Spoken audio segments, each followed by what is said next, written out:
Rencana Menteri Keuangan Purbaya untuk penerapan cukai terhadap produk seperti popok bayi sekali pakai, alat makan hingga tisu basah saat ini menjadi topik hangat, terutama karena dikaitkan dengan optimalisasi penerimaan negara dan dampaknya terhadap industri lokal serta masyarakat. Dan kami juga akan menggali lebih jauh dalam konteks keberpihakan terhadap produsen dalam negeri serta keadilan fiskal bagi masyarakat dengan Direktur Kebijakan Public Center of Economic and Law Studies, Media Wahyudi Askar. Selamat pagi Mas Media, bagaimana kabar Anda? Selamat pagi, Mbak. Sehat.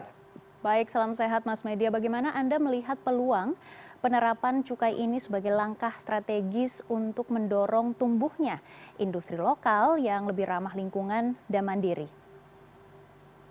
Ya, dari perspektif industri lokal, saya kira memang ini jadi diskusi yang menarik ya, karena memang keinginan untuk menerapkan cukai kan seharusnya menjadi instrumen yang korektif terhadap perilaku konsumsi yang destruktif ya. Di satu sisi memang ada banyak limbah yang diakibatkan oleh popok sekali pakai. Tetapi memang di Indonesia untuk industri popok dan tisu basah itu ada dua lapisan. Pertama perusahaan besar multinasional, yang kedua perusahaan produsen lokal dan menengah ya. Dan saya lihat saat ini kalau seandainya itu diterapkan secara seragam, maka industri besar pasti relatif mampu menanggung beban. Tapi kalau industri menengah pasti akan terkena dampak yang paling berat.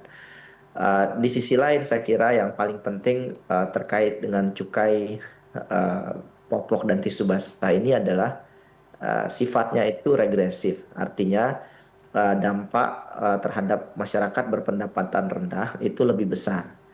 Jadi popok dan tisu basah ini kan digunakan oleh semua kalangan ya, tetapi penerapan cukai dampaknya tidak sama.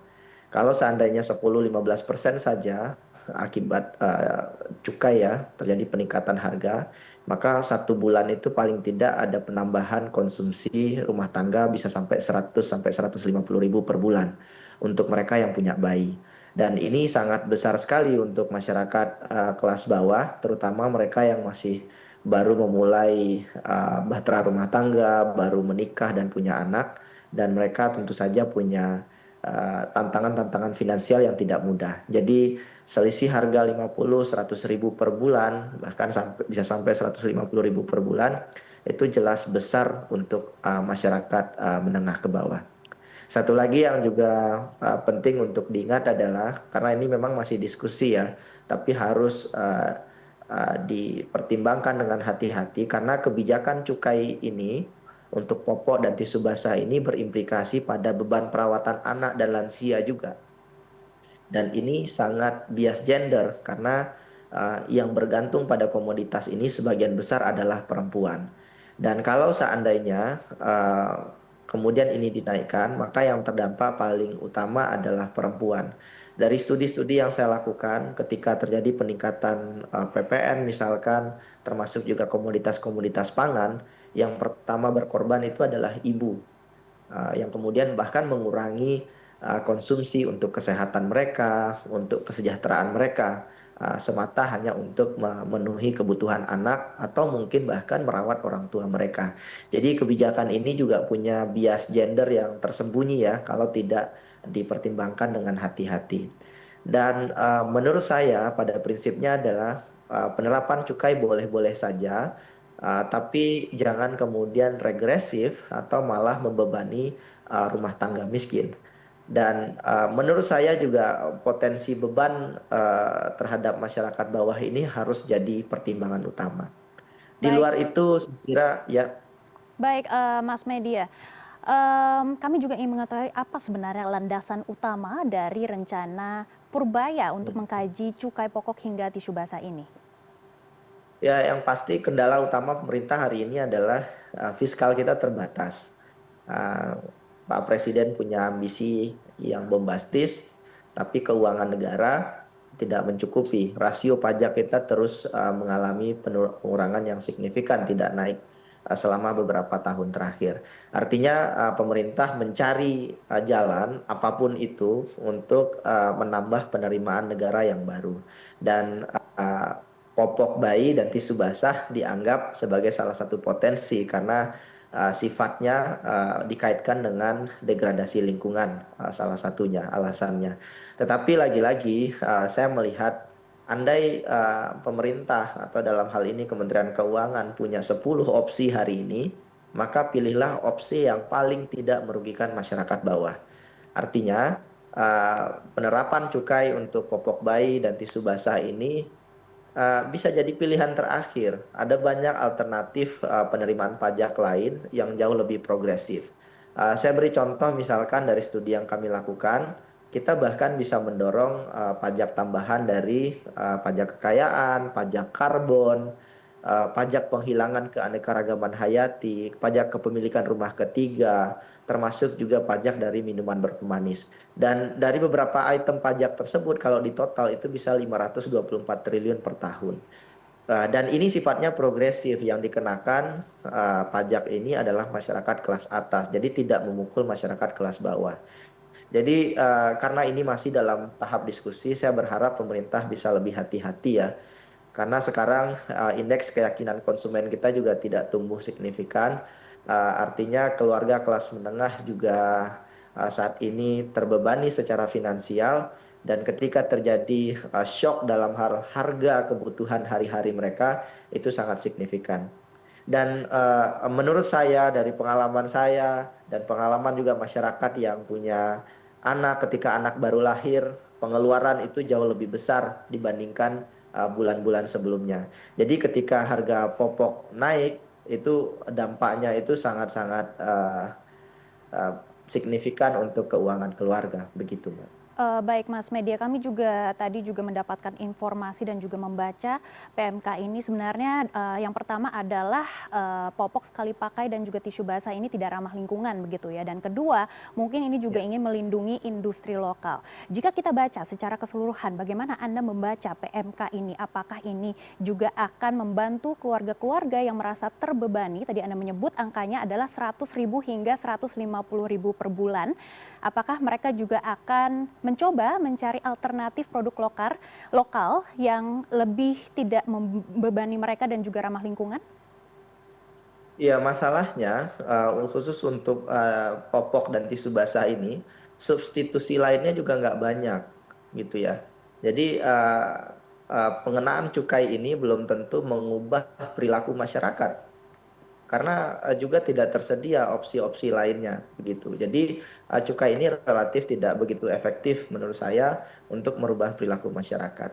Dan daripada memberlakukan cukai langsung pada popok dan tisu basah, sebetulnya ada jalan lain yang lebih masuk akal. Misalkan mewajibkan produsen itu menarik kembali limbah produknya, atau membayar kontribusi untuk sistem pengelolaan sampah begitu ya, atau subsidi dan insentif bahkan untuk inovasi produk yang uh, pro lingkungan begitu. Jadi penerapan pajak menurut saya itu ada di hilir, ada di sisi konsumen, padahal masih ada di sisi produsen yang perlu diintervensi juga gitu ya. Jadi menurut saya ini soal pilihan kebijakan saja, ada banyak opsi lain yang lebih reliable, lebih progresif dan tidak memukul pendapatan masyarakat kelas bawah. Dan untuk tisu basah dan popok-popok khususnya ya, ini kan kaitannya dengan kesehatan anak juga. Jadi kita tidak ingin juga tentu ketika ini kemudian harganya naik, kemudian yang dikorbankan justru juga adalah kesehatan anak juga. Dan beban ekonomi rumah tangga menengah, kelas menengah dan kelas bawah hari ini juga akhirnya berpengaruh pada daya beli masyarakat ya, di tengah situasi ekonomi saat ini yang juga belum sepenuhnya pulih begitu, Pak. Baik, Mas Media, di tengah target hilirisasi industri nasional begitu ya, apakah sebenarnya kebijakan cukai ini secara jangka panjang, apakah ini juga akan mendorong insentif seperti mungkin nantinya juga bisa menarik investor asing dan juga investor lokal untuk inovasi dan juga membuat produk-produk lokal yang lebih ramah lingkungan? Itu memang harus didorong terus ya, agar industri popok dan tisu basah di Indonesia saat ini itu lebih bersaing gitu. Memang saat ini untuk industri-industri popok bayi dan tisu basah itu banyak dipegang oleh perusahaan besar multinasional memang, dan sebagian besar itu Meskipun pangsa pasar nasional cukup besar, tapi investornya adalah dari luar negeri. Dan saya kira saya sepakat sekali industrialisasi produk lokal itu perlu terus didorong, uh, angka TKDN-nya perlu terus dinaikkan, dan produsen lokal dan menengah di sektor ini juga perlu terus didukung. Persoalannya kalau nanti dikenakan cukai dan itu seragam ya, yang untung ya perusahaan besar multinasional tadi karena mereka relatif bisa survive, dan seperti yang saya sampaikan tadi tidak ada substitusi yang lain, dan yang rontok pertama kali adalah produsen lokal dan menengah. Jadi menurut saya masih ada waktu untuk terus mendiskusikan ini, tidak hanya dengan level pengambil kebijakan tapi juga mungkin berdiskusi dengan industri lokal ya di sektor ini, sejauh mana peningkatan cukai ini berpengaruh kepada daya saing produk-produk lokal kita. Begitu, Mbak. Baik Mas Media, terakhir singkat saja, apakah Anda setuju dengan wacana kebijakan ini, dan jika setuju, kapan harusnya diterapkan? Momentum yang tepat ini kapan, Mas Media? Eh, Lagi-lagi seperti yang concern yang paling signifikan adalah potensi beban bagi keluarga, khususnya keluarga muda ya. Jadi menurut saya untuk saat ini mungkin bisa ditunda dulu, dan masih banyak opsi-opsi penerimaan pajak lainnya yang bisa didorong. Ketika daya beli masyarakat sudah baik, tentu saja peningkatan pajak dan cukai bisa dilakukan oleh pemerintah. Tetapi lagi-lagi yang ingin saya sampaikan, jangan sampai regresif, jangan sampai justru memukul kelas bawah begitu.